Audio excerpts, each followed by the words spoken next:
চাচি মুক্তারুল কে হয়?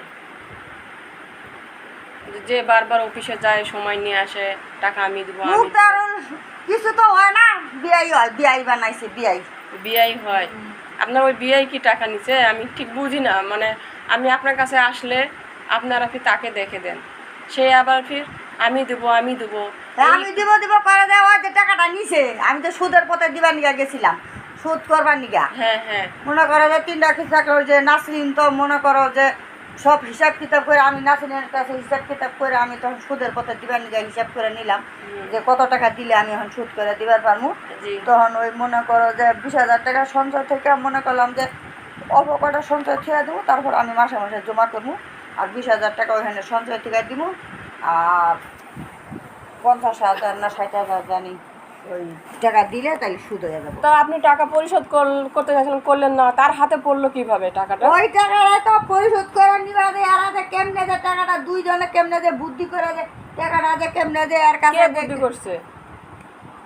এই মুক্তারুল টাকাটা কেমনে যে নাসরিনের হাতে আবার কি যে গল্প করলো যে কেমনে কত লাভ, কি কত দিনের কিস্তি, আবার কেমনে নাসরিনের বলে কি চাকরি করে এক জায়গায় কি ভাঙনি না কি বার হইলো, দুইজনে গল্প করতে করতে এই টাকাটা কেমনে কেমনে যে তার কাছে।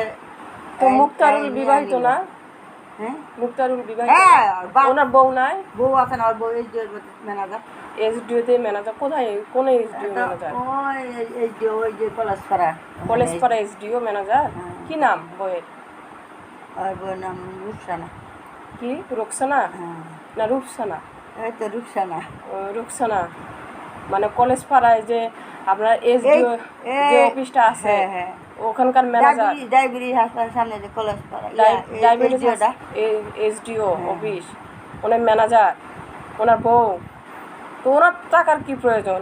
আপনি সুন্দরভাবে অফিসে টাকাটা জমা দিয়ে আসতে চান, জমা দিতে। আমি জমা দিয়ে তখন ওনার বউ আছে, ওনার বউয়ের ইয়ের থেকে টাকা তুলে নিবে, আপনি আপনি এই কাজটা করতে গেলেন কিসের জন্য? তখন এই যে কেমনে কেমনে টাকাটা আমি পরিশোধ দিয়ে আমু, টাকাটা এর হাতে কেমনে যে নিয়ে নিল মাগো টাকাটা আমার। আর আচ্ছা, নিয়ে নিল ভালো কথা, আপনি না হয় আমি কিস্তিটা আপনি কিস্তি আপনি কিস্তির দিনে আপনি দিবেন, আপনি তাগিদ করে তার কাছ থেকে টাকাটা নেবেন, আমার হাতে দিবেন। আপনি কাকে টাকা দিচ্ছেন না দিচ্ছেন আমরা কেন জানবো? আমাদেরকে কেন জানাতে হবে? আর আমাদেরকে কেন তার সঙ্গে বারবার মুখ করান? তাকে টাকা দিচ্ছেন সেটা আপনাদের ব্যাপার, কিন্তু কিস্তি আপনার কাছে থেকে নিব, যতবার আসে ঘুরে উল্টে আপনি তাকে দেখান কিসের জন্য? সে বারবার আমাদের ওখানে যান আর ডেট নিয়ে আসে। চাচি, আপনি তো ভালো মানুষ, আপনি তো এরকম করেন, এর আগে কিস্তি চালান স্যার আমার কত ইয়া